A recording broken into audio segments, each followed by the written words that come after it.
Welcome to Hers His and Ours, part of the Shice Podcast Network.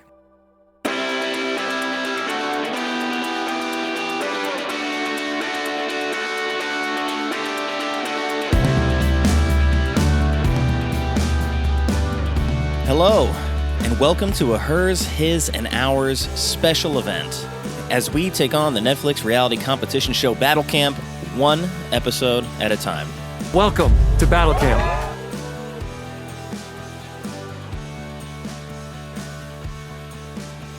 Episode 8. Oh my gosh, we're almost done.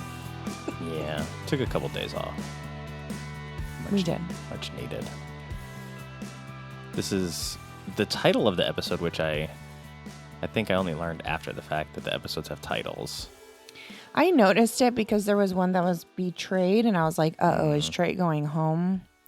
Oh, yeah. Remember? Yeah, I think that was the one before that. It was recent, yeah. Yeah. It was the Collusion. Louis gets sent home episode. No, I think it was more recent than that one. All right, well. Anyways. This one is called Loose Lips Sink Ships. And They're getting very creative with their episode titles. This one comes on the heels of Kyle trying to do the big swing vote with Trey, but it's after Trey, or I think he successfully had gotten Trey to vote. I don't know. Let me look at these pictures. I don't think so. I think I'm incorrect about that. Yeah, this is the one where I think Kyle's strategy worked, right? Because his goal was to get Trey to vote for Chase, get Chase to vote for Trey, and then just get the blue team to vote as many red people as possible so that the red team has as much coverage on the wheel as possible. Correct. But then also in this episode, we see Kyle trying to get Trey to throw the next challenge, and he doesn't do it. He's so desperate that that's what happens after. But Morgan gets eliminated. She sort of catches. So sad. She catches a stray in that, and she was only on it once. She was only on it the one time. She got eliminated. Or was she on it twice because of the bug eating? I think it was twice.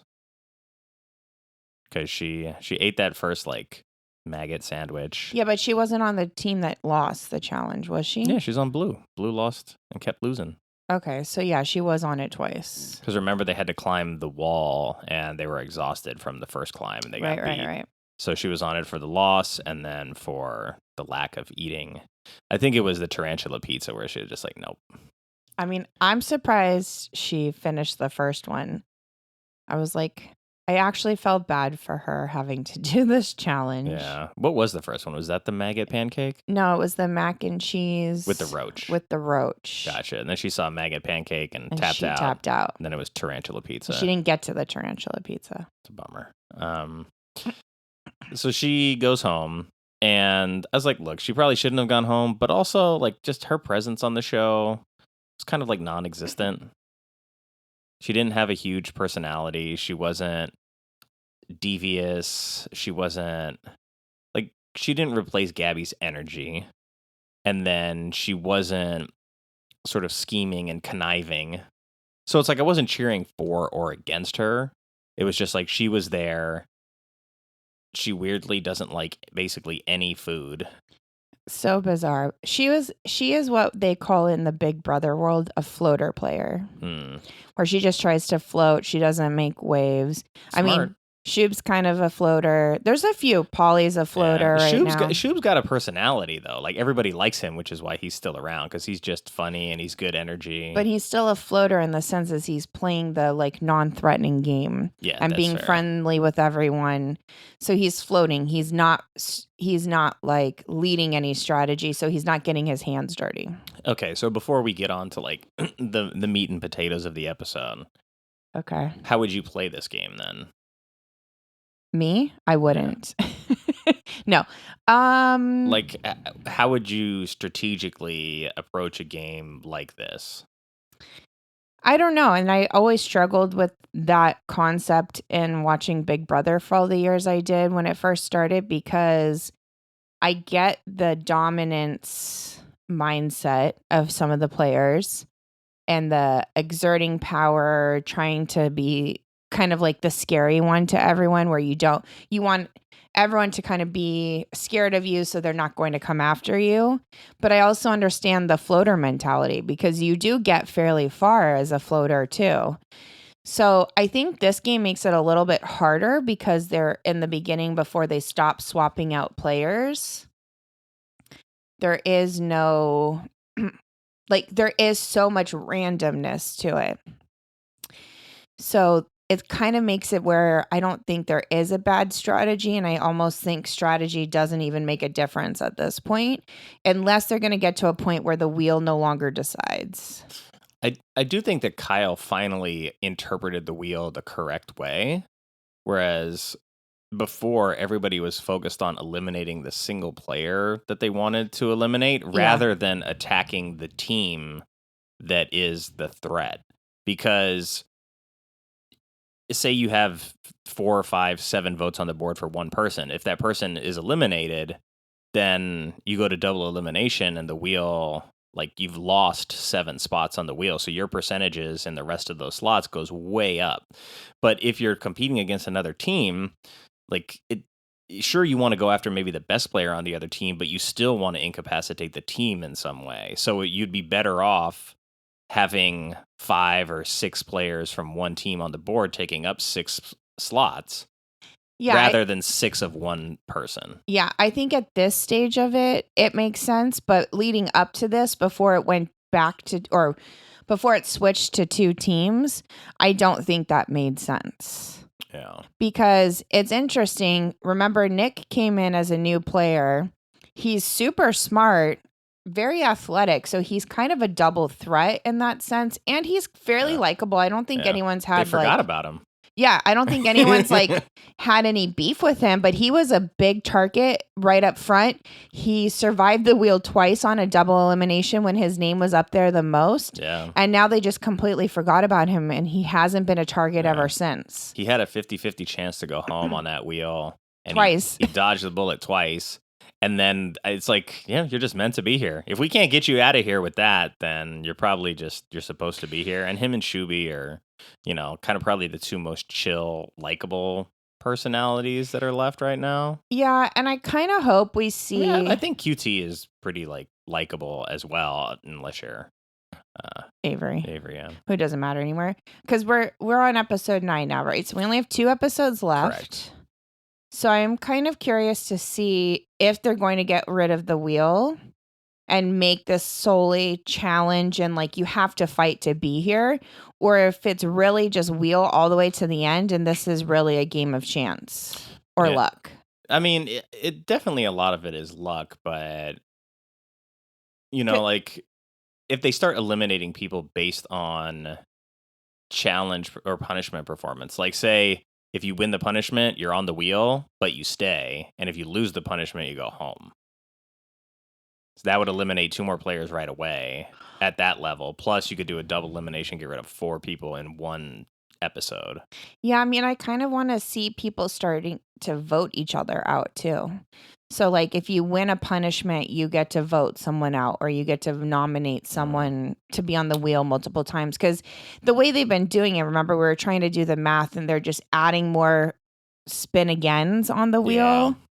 Is kind of, I get it, but it's kind of uneventful. Yeah, it's a little lazy. I would rather see maybe the winning team gets double the amount of votes, or they can designate somebody to vote twice, or maybe the team that's outnumbered gets 1 player who can vote twice, kind of thing. Or even the losing team gets put on there twice instead. Their name goes up twice, and then if you lose punishments, you also go up twice.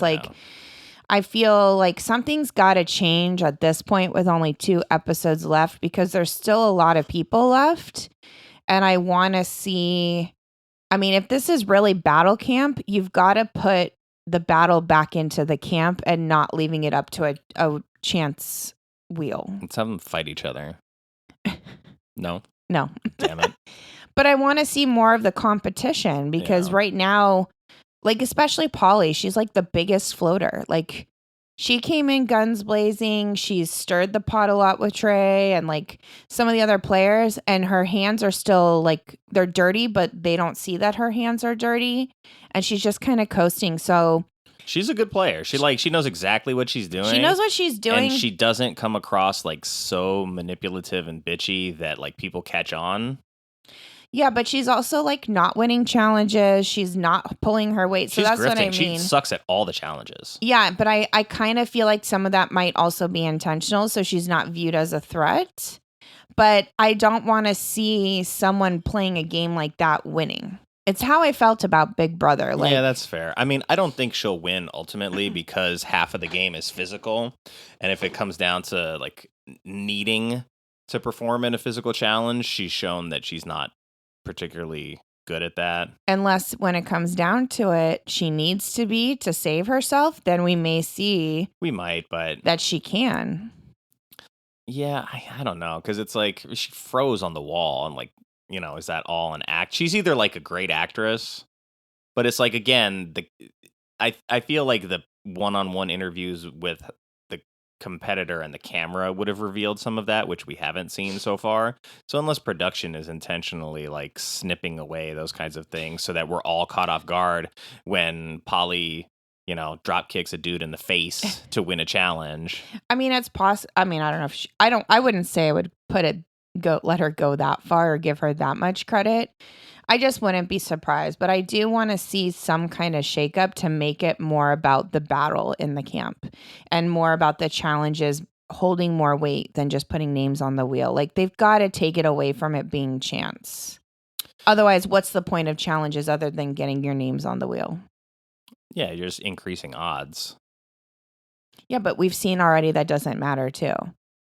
Yeah, I mean it matters, but it's not the ultimate deciding factor. I mean, yeah, because you could just go out there and roll some dice, be like, all right, well, let's see who we're gonna draw high card, head to head, high card. Okay, split the wheel, red and black, and then 1-on-1 elimination. I don't know. We're gonna find out, but I feel like if it were me, I'd probably be playing the game probably close to somewhere like Trey, in that, yeah, I understand there's a competition. I want to win. I don't know how much of like a straight up liar I would be to people's face. I would probably be a lot less social than Trey, though. You're shisty though, so I am, and I would be trying to win, of course. Like I would play my cards close to my chest. I would probably not let anybody know what I'm really, really thinking unless it's somebody that I really trusted and was like, I'm okay if I don't win and you're the winner kind of situation. But I don't think I could hide my dislike of a Tony character, right? Like, I just wouldn't be able to do it. Yeah. I would be like, get this guy out of here. Yeah, round one, I'd be like, I'm voting for this dude. Like, can't stand him. It's not even about him being muscular. It's just like, he's annoying. Get him out of here. He reminded me of Gaston. Yeah, I could see that. I also, at this point, now that we're closer to the end and I've gotten a little bit more familiar with everyone, if it comes down to a final two kind of a thing, I would love to see it be Lorenzo and Georgia. Yeah.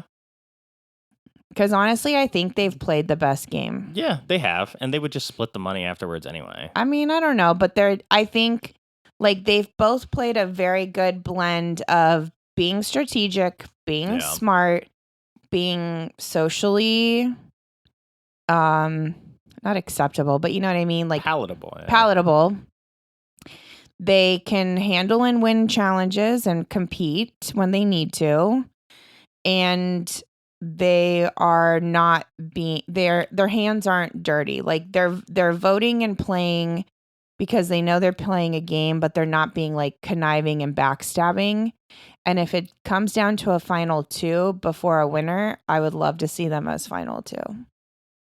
Yeah, I can see that. And like I said about sort of having one person that you really inherently trust, they have that. Mm-hmm. And so they're able to like be honest and be social with each other. And then it's like you don't have to worry about everybody else because you always know that you can come back to the one person that you do trust and you can really talk about what you're trying to do and work on strategy. And plan things out where it's like if you're sort of a lone wolf, you end up in Trey's position where you're kind of stuck playing the games technically the right way, but you don't have anybody there to vouch for you. You don't have someone who has your back, and you have to go out of your way on a lot of these things in order to placate people just to save your own skin.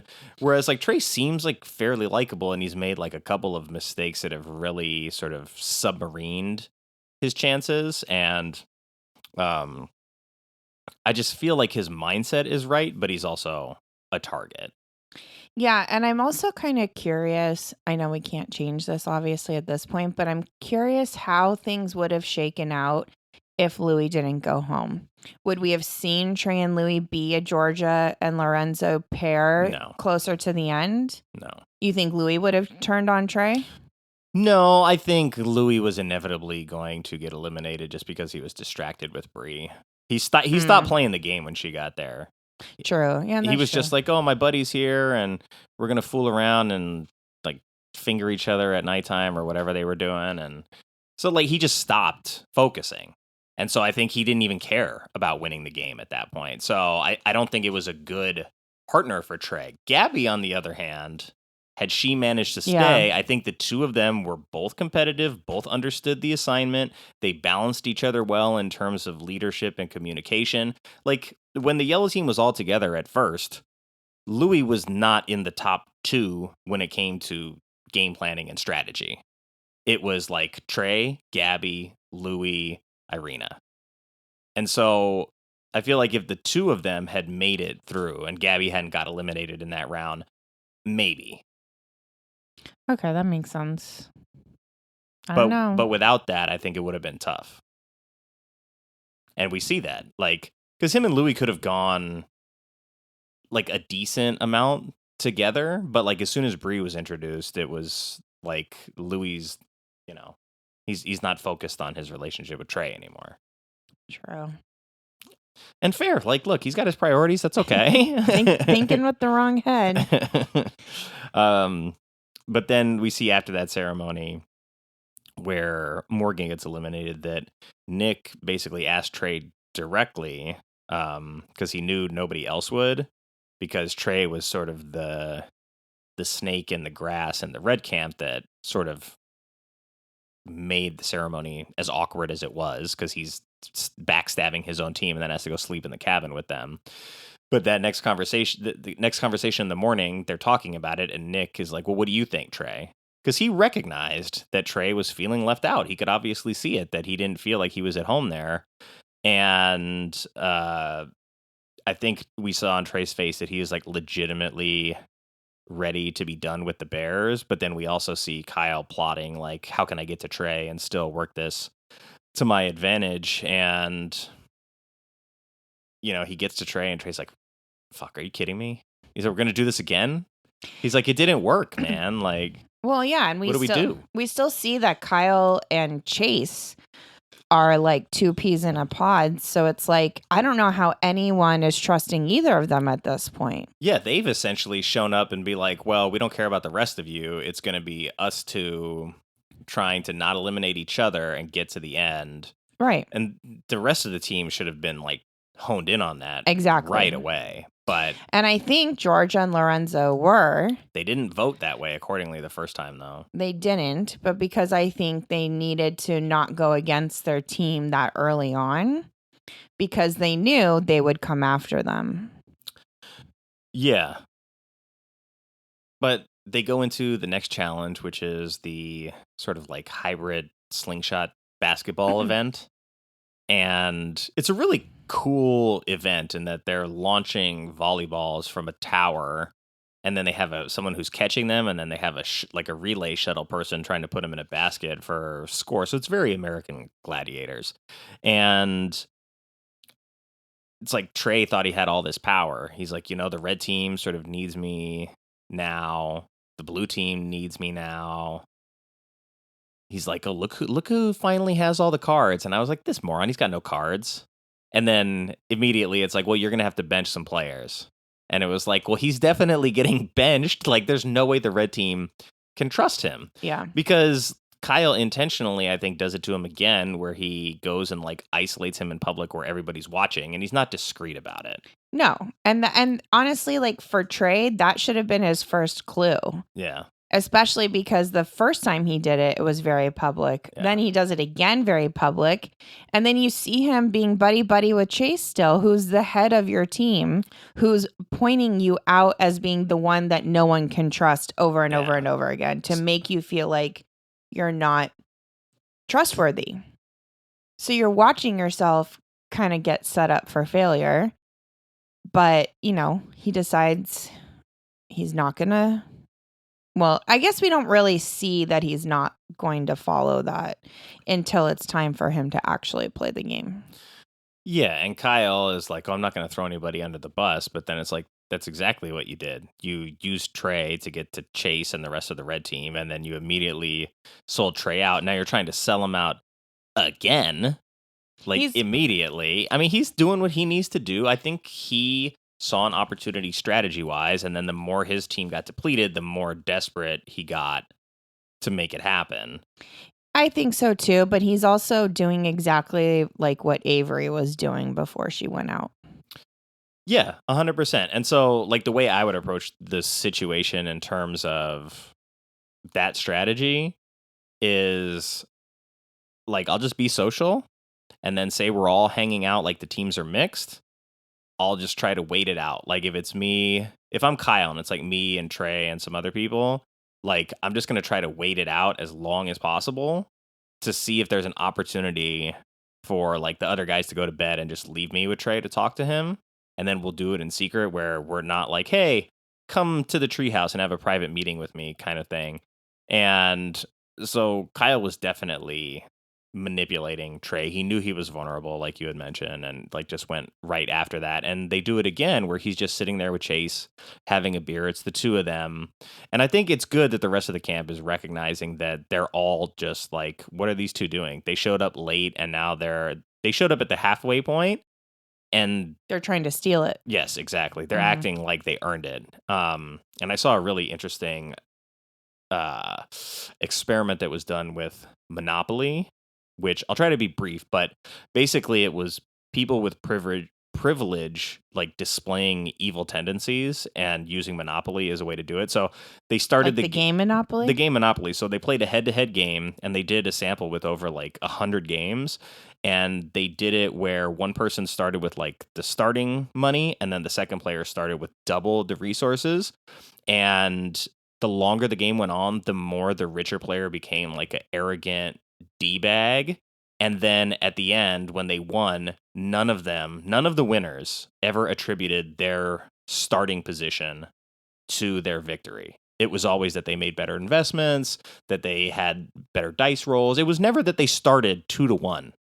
So it was very interesting that way. And so just seeing that these guys showed up halfway, became team captains, like their egos are majorly inflated.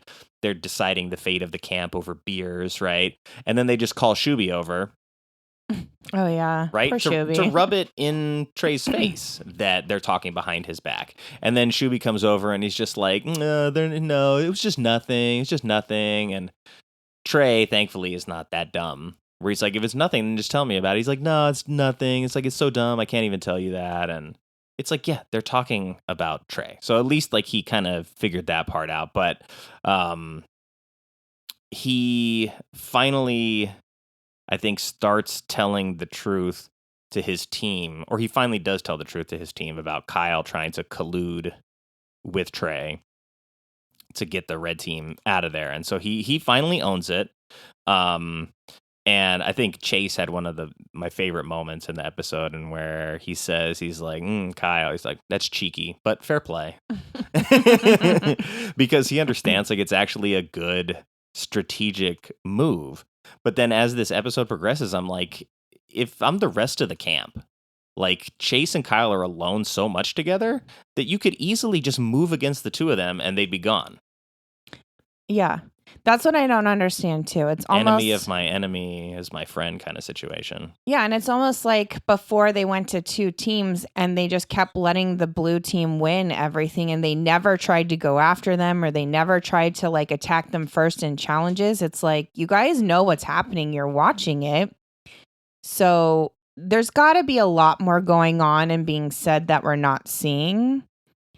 Because, again, we still can't really tell what the time lapse is in between the episodes we're seeing. I would like to see the days. How many days Yeah. has it been? Because it'd be nice if there was like a downtime day in between events so that there was more socializing and backstabbing and like more opportunity for that kind of stuff. And that might be happening because it kind of seems like they do a challenge, they do get some downtime.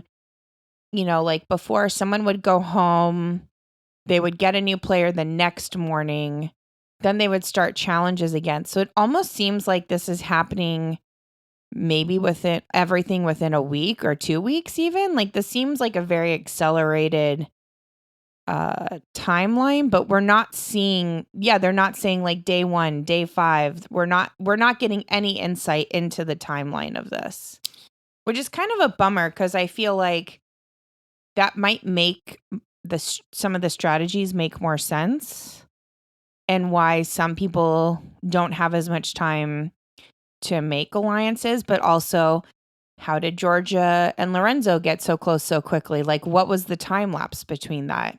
Did they know each other outside? You know what I mean? Like we're not getting any insight into that. Yeah, we only spent like 30 seconds with them on the bus on the way in to the first episode, but we get to the vote here in this episode. Cliffhangers. Red has won the challenge. Thanks to Trey, who I can't believe they put him in the game after knowing full well that Kyle had gotten to him again in broad daylight. Well, and that's why I'm also curious of why they're not saying the days, because remember I said some things look like some of the socialization or strategy conversations are happening like before, and some of them are happening after a vote. Mm-hmm. So I wonder if some of that's also happening before or after a challenge. And so we're not really seeing when these conversations are taking place in relation to the challenges or the voting, really. Because remember, it was I can't remember who it was, but there was an episode where it was like, oh, I learned about this. I think it was the Avery and Bree stuff, or Avery and QT stuff. Yes.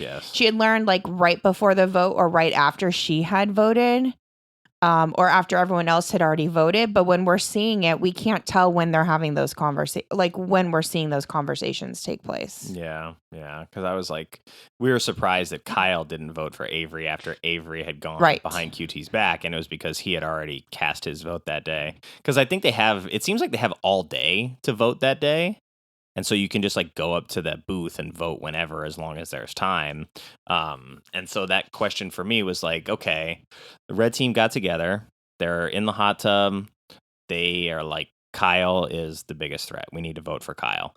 So that's all 6 of them. They're like, yep, we're going to move against Kyle. We see Chase obviously doesn't want to eliminate Kyle because that's his boy. Understand that. He also says in the cutaway, like, I'm the one who said, if you go against the team's decision, you're the target. So he was like, yeah, I got a tough decision to make. And so my question was like, does he still vote for Trey? And he sure fucking does. Yeah, and I said, yes, he does. He was not feeling sick about voting for Kyle. He was feeling sick about going against the team because he knew he would have a target on his back, not because he didn't feel morally good about it. Yes, and so they have like a little stare down because they bring up Trey and Chase together for the wheel ceremony. And we see that Trey's on there. No, they bring Kyle and Chase up together, I thought. No. It was Trey because... they brought Trey up by himself. No, it was Trey and Chase together. They're standing next to each other because Trey turns and looks at him like, huh. Wow. And he's like, was it you? And Chase is like, yep, it was me. So we get that moment, and...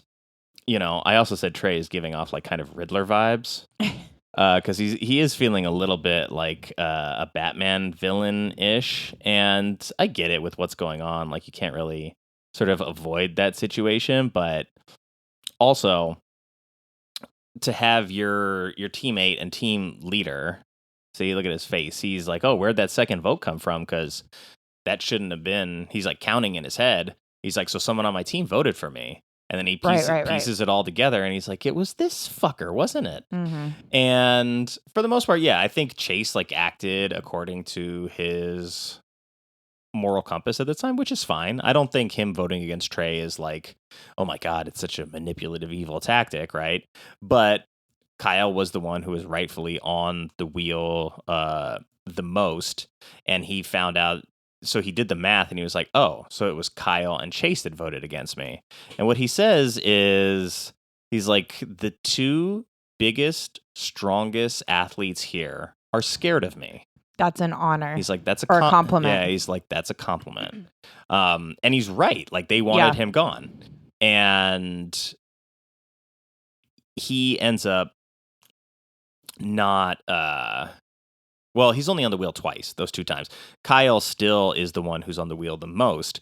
And then when they call Kyle up and they reveal all of the votes that he has, because he's got 5 from the red team, I think, right? He's on the wheel for losing the competition, and then he won the challenge. So he's only on it 6 times, but still by far most votes on the wheel. And then all of a sudden, like, he gets super obnoxious, and similar to Avery in that, like, I can't believe there's this many votes against me. It's like, how? You're clearly the leader of the other team. You're competing against a team that has you outnumbered. Like, just mathematically, why are you taking it so personally? And he started just like acting like holier than thou, and like he wasn't trying to get Trey thrown out of the game, and he's like lecturing Trey because he's like, our team didn't vote for you. And it's like, yeah, but you did the same thing. You didn't vote for me, but you got somebody else to. Just like Avery. Yeah, so it's like this like backhanded promise of like, I promise that our team's not going to move against you. And it's like, sure, you guys didn't. Or you guys didn't vote for me on paper, but you got people to vote for me. And so Trey learned his lesson, though, and was like, there's strength in numbers. He's like, let me see, there's 6 of us and 3 of them. So no matter what, I have to go red. And so he finally at least understood that. And then we leave off at the end of the ceremony with like a lot of tension and some cliffhanger. I hate them. Bro ego just like floating in the air. And we'll see. Trey's on there twice. I'm also curious, like, if the red team stays this strong and they do manage somehow to knock off all the blue players. But again, like, we only have 2 episodes left. So what are they going to do to make this fair? Are they going to let the red team just knock out the blue team and then it's just a survival of the fittest of the red team? Or are they, again, like I said, I think it needs to get to the point where there are no teams and it's every man for themselves. I think that will happen, especially if you get down to just one team, because if it's just one team, it's not a team sport anymore. Yeah, but that's what I'm saying. We only have 2 episodes left, so they have to do it in this episode. Well, they also change the dynamics of like when there won't be a double elimination. Yeah. Because all of a sudden it was like, nope, single elimination, psych. I think there's got to be at least one more double elimination. Yeah. Because there's 8. There's going to be 8 after this elimination, or there's going to be 7. There's going to be 7, right? No, there's 9 people left because it's Shuby, Kyle, and QT, and then all 6 on the red. So after this elimination, it's going to be down to 8. Unless it's a double elimination, they surprise us. And then down to 7. But that's what I mean. Like, say maybe 2 blue team members go home and it's 6 red and 1 blue. Like, one blue team member can't compete challenges by themselves. Like, there has to be some kind of shakeup at this point, because then you can't leave season or episode 10 as a cliffhanger.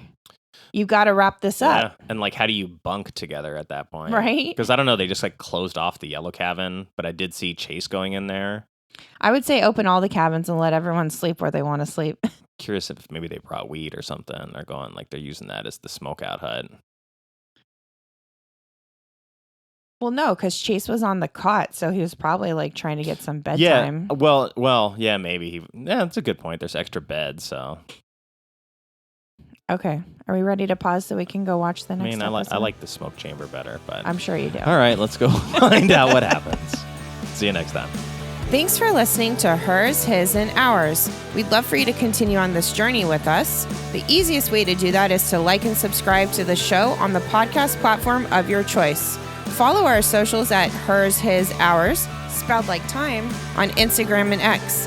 To keep tabs on this show and others in the Shice Podcast Network, follow at ShicePodNet on Instagram, Blue Sky, and X.